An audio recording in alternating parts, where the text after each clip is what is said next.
So last week's opening monologue got me a little bit of heat. Not really, a couple comments and DMs here and there. Because I defended Caleb Williams, and one of the opening remarks was, the critiques of Caleb Williams are weird, which does not surprise me at all, because when the number one overall prospect is a black quarterback, it's always weird. In a past video, I once said, people hear race brought up and their brain just immediately shuts off. And they hear nothing else you say for the rest of the video. So my original plan was to come on here and to do an entire history of black quarterbacks in the NFL and how they are treated, how they are covered, the way, all of it, right? Full-blown history. But in the middle of writing it, I stopped myself for a couple reasons. Number one, I did a very small sample size version of it. If you have a couple spare minutes, feel free to go over to it in the Caleb Williams section of last week's episode. I did a small little sample size of it where I went over Michael Vick being the first ever black quarterback to be taken first overall, Cam Newton, the way he was covered, Lamar Jackson, the way he was covered. Did a little small sample size on that. Obviously, I could have kept going, but I just did that for now because I wanted to get back to my point. And I stopped as I was about to expand for this episode for the reason that these people leaving these comments don't care. They don't. And I'm not here to teach people how racial bias works. That's not what I'm here for. That's not my purpose on this planet. There are plenty of content creators whose whole content base centers around them explaining racial bias, explaining the history of racism, explaining how all these things work in and against our favor as black people, right? Hats off to them. A lot of them I enjoy. But me personally, after 2020, I decided I'm not doing anything along those lines. Here's why. When the George Floyd situation first happened and all of the peaceful protests and the civilian uprisings, we don't use the word riot around here, was happening all across the globe, not even country, globe, several countries. People who have never even seen a black person before were out in the streets of their nation protesting over George Floyd, a man they have never met, because they could recognize how much of an injustice that was. And this is after Mike Brown was what, 2014? So this is 6 to 7 years later of mass media coverage of the killing of unarmed black men at the hands of the police. And that summer, for the first time, it seemed like non-black people were finally getting it. It finally clicked. Oh, this is what they were talking about. Oh, they weren't making it up the whole time.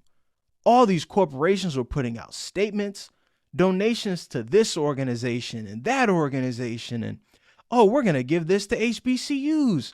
Oh my God, we're so sorry we weren't better allies. All this performative bullshit, right? And a lot of people took a lot of things from that time in our history. But you know what I took from it? I took from it, oh, so y'all knew what was going on this entire time. Because I refuse to believe that an event that has happened for 7 years prior, this one magically was the one that made it click for you. Obviously, wish nothing but the best for the Floyd family, and what happened to George Floyd is tragic like it was for every other person that was killed at the hands of the police as an unarmed black man or black woman, right? But me personally, you're just not going to convince me that this one individual incident that you have seen for 7 years prior is the one that made it click for you. So at that moment, I say, you know what, yo? If they didn't know before, they damn sure know now. And I am not here to teach y'all how racism works in the year of our Lord 2023. If you don't know by now, it's because you either don't care or you want it to continue. Either way, I'm not here to reinforce that for you. That is a very roundabout way of me explaining why I'm not going to give people the background of why I feel like black quarterbacks are discriminated against and I have a bias against them. If you don't see why and you don't care to research it yourself and you immediately jump to, oh, they're just pulling the race card again. Oh, they're just playing the victim. Matter of fact, I'll do one thing real quick. I saw RG3, Robert Griffin III. He had posted a clip from his podcast that he does talking about how he was officiated differently than from white quarterbacks. About him, Cam Newton, and Lamar Jackson. He is speaking from his own experience. Him, an actual black quarterback that played in the NFL, and a damn good one. He was Rookie of the Year. I don't know where people who are listening to this are from. I'm from PG County, Maryland. I grew up most of my life 15 minutes away from FedEx Field, where the Washington, then Redskins, now I refuse to call them the name they are now, where they play, right? I was there for the RG3 experience. This was 2012, 2013. I was in high school for this. I still haven't seen the DMV area with that much energy yet. RG3's experience was different at that time. Damn good quarterback. He's telling people his own experience.